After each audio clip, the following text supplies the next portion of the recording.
हज के बाद गुलकार मोहम्मद रफ़ी ने गाना छोड़ दिया था। तकरीबन 4 साल कबल फिल्मी दुनिया में कदम रखने वाली मुस्लिम अदाकारा ज़ाहिरा वसीम ने हाल ही में फिल्म लाइन छोड़ने का ऐलान करते हुए जो कुछ कहा उसके बाद एक बहस छिड़ गई। ज़ाहिरा ने लिखा था कि ये मेरे खुदा को मंजूर नहीं और फिल्मों में काम करने से मेरे मज़हब के साथ मेरा रिश्ता ख़तरे में पड़ गया है। ऐसा पहली मर्तबा नहीं हुआ जब किसी फ़नकार ने मज़हब की वजह से फिल्मी दुनिया से किनारा करने का फ़ैसला किया हो। इस इंडेक्स में विनोद खन्ना का नाम भी लिया जाता है। जिस वक्त विनोद खन्ना ने संन्यास लिया था उस वक्त वो अपने करियर की बुलंदियों पर थे। विनोद खन्ना ने फिल्में छोड़कर अपने स्वामी अवश्य का माली बनने का फ़ैसला किया था। हम कुछ मालूमाती वीडियोस बनाते हैं जो आपके लिए तफरीह और मालूमात का सबब बनती है। अगर आपको हमारी वीडियो पसंद आए तो प्लीज़ चैनल को सब्सक्राइब ज़रूर करें। यह आपके लिए तो फ्री है लेकिन इससे हमारी बहुत हेल्प होती है। ऐसा ही कुछ मोहम्मद रफ़ी के साथ भी हुआ था। हर दिल अजीज़ और अजीम गुलकार मोहम्मद रफ़ी ने भी इस वक्त फिल्मों में गाना बंद कर दिया था जब वो अपने करियर की बुलंदियों पर थे। बाद में इन्हें एहसास हुआ कि फ़िल्मों में गाना कोई गलत बात नहीं है। ये ज़माने की बात है जब रफ़ी साहब हज पर गए थे। इनसे कहा गया था कि आप हाजी हो गए हैं, आपको गाना बजाना बंद कर देना चाहिए। रफ़ी साहब लोगों की बातों में आ गए और गाना छोड़ दिया, जिससे फ़िल्मी दुनिया में हंगामा हो गया क्योंकि ये वो दौर था जब रफ़ी साहब इंतहाई मकबूल थे और लोगों के दिलों पर छाए हुए थे। बहुत से लोगों को ये वाक़या अभी तक याद है। कुछ लोग इसे अफ़वाह समझते थे और बेशुमार लोग इसे जानते ही नहीं थे। यहाँ तक कि मशहूर मौसीकार कल्याण जी आनंद जी, जिनके साथ रफ़ी साहब का तवील साथ रहा, वो भी इस वाक़े से नाआशना थे कि मोहम्मद रफ़ी ने मज़हब के लिए गाना छोड़ दिया था।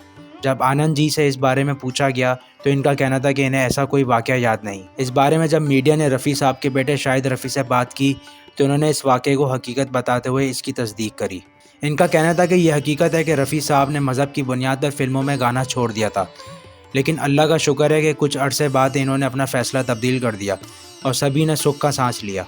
शाहिद रफ़ी ने बताया था कि 1971 में जब अम्मी और रफ़ी साहब हज पर गए तो वापस आने के बाद मौलवियों के कहने पर उन्होंने गाना बंद कर दिया था। शाहिद कहते हैं कि इन्हें याद नहीं कि इनके वालिद ने कितने अरसे गाना नहीं गाया। इतना याद है कि नौशाद साहब के साथ कुछ और लोगों ने इन्हें समझाया और मेरे भाइयों ने भी समझाया। इनका गाना बंद करने से घर का खर्च चलाना मुश्किल हो जाता। भाइयों ने कहा कि आपका गला या आवाज़ ही रोज़गार का ज़रिया है। अब आप कोई नौकरी नहीं कर सकते और ना कोई कारोबार, इसलिए अल्लाह ने जो आपको नेमत अता की है वही सब कुछ है। जिसके बाद इन्होंने फिर से गाने का फ़ैसला किया। इस साल रफ़ी साहब के इंतकाल को 43 साल हो जाएंगे। इन्होंने अपने करियर का आगाज़ 1944 में किया था। वो लाहौर से नौशाद साहब के ही वालिद का ख़त लेकर मौसीक़ार नौशाद के पास बम्बई आए थे।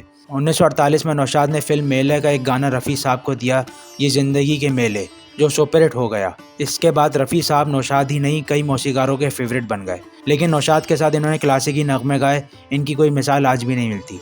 इसके बाद मधुबन में राधिका नाच रे, कोई सागर दिल को बहलाता नहीं और आज की रात मेरे दिल को सलामी ले ले, इन 150 नगमों में शामिल हैं जो इन्होंने नौशाद के लिए गाए थे।